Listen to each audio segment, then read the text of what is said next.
Yeah, maybe I can add that there is no clear, titles, because everybody basically calls it what they want, and not everybody means the same thing.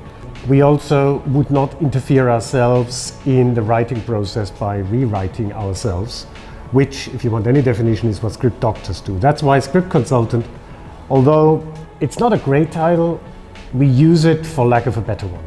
We are only working on projects somebody already felt are worth developing further.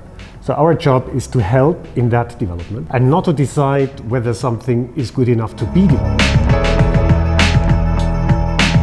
Of course, you might ask, when we do get to work, do we always feel that everything that we work on is worthwhile? But again, this means that we would be judging from the outside, and what we actually try to do is first of all understand where the filmmakers, where the writers are actually coming from and what they try to communicate with their work. So one of our first tasks is to understand this communication. Everything has been done before.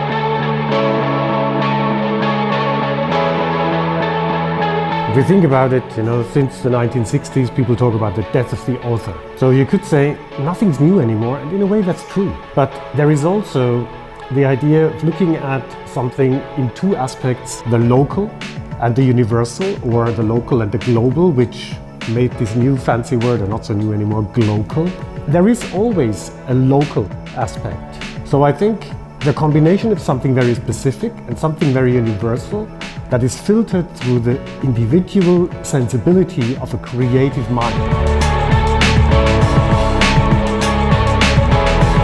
The work of writing, the work of creating series, films, first and foremost to watch a lot of films and series, and not just once, but actually more than once, especially the ones that intrigue you and that you find you connect with, and that there's something that's working maybe beneath the surface, because very often the thing that actually speaks to us.